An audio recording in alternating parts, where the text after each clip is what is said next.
بسم اللہ الرحمن الرحیم۔ حضرت بلال حبشی رضی اللہ تعالیٰ کا اسلام اور مصائب۔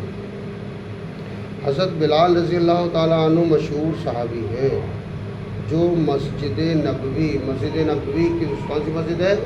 مدینہ منورہ کی مسجد کہ ہمیشہ مؤذن رہے۔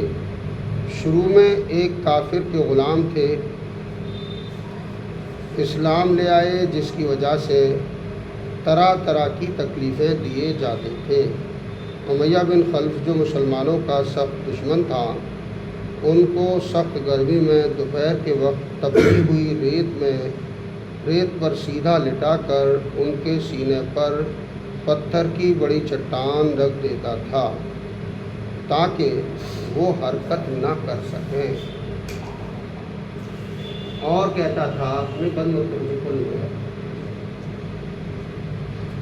کہتا تھا کہ یا اس حال میں مر جائیں اور زندگی چاہیں تو اسلام سے ہٹ جائیں،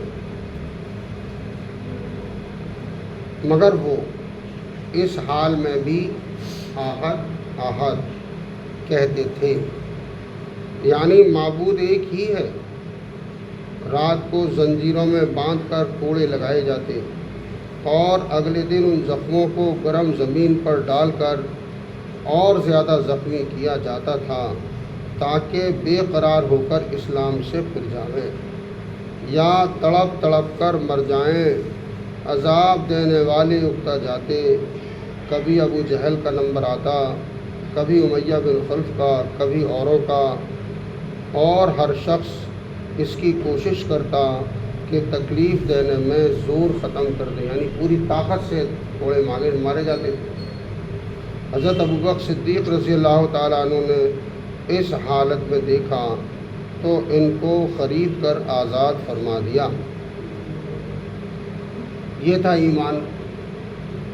پریشانی آ رہی ہیں، پٹ رہے ہیں، تپتی ہوئی ریت پہ لٹا رہے ہیں، پتھر کی چٹان رکھی جا رہی ہے کہ ہل نہ سکے تو جلن زیادہ ہو، اور مگر ایسا کبھی ایمان کہ ٹس سے مس نہیں، احد فائدہ۔ چونکہ عرب کے بت پرست اپنے بتوں کو بھی معبود کہتے تھے، اس لیے ان کے مقابلے میں اسلام کی تعلیم توحید کی تھی، جس کی وجہ سے حضرت بلال رضی اللہ تعالیٰ کی زبان پر ایک کا ورد تھا۔ یہ تعلق اور عشق کی بات ہے۔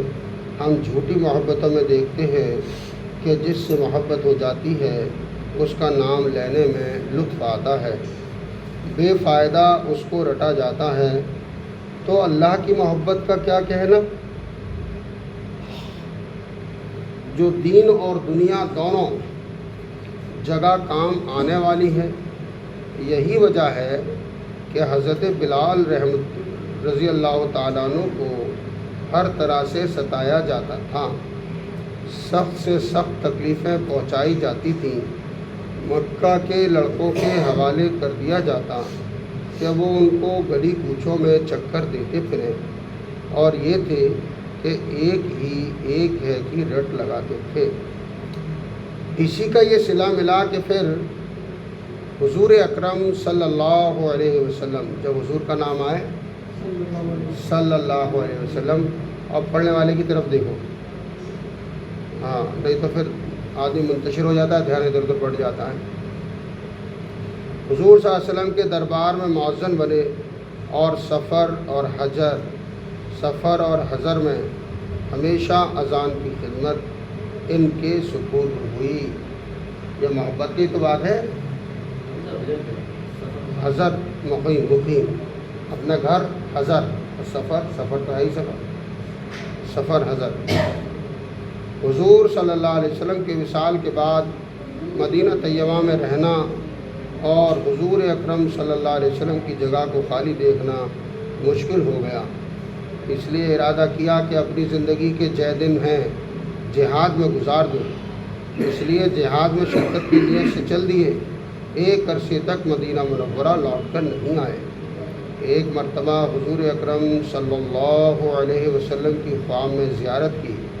حضور صلی اللہ علیہ وسلم نے فرمایا، بلال یہ کیا ظلم ہے، ہمارے پاس کبھی نہیں آتے۔ تو آنکھ کھلنے پر مدینہ طیبہ حاضر ہوئے۔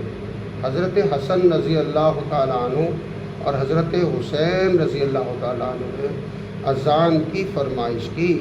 لاڈلوں کی درخواست ایسی نہیں تھی کہ انکار کی گنجائش ہوتی۔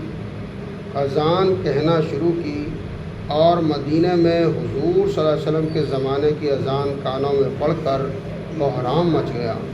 عورتیں تک روتی ہوئی گھر سے نکل پڑیں۔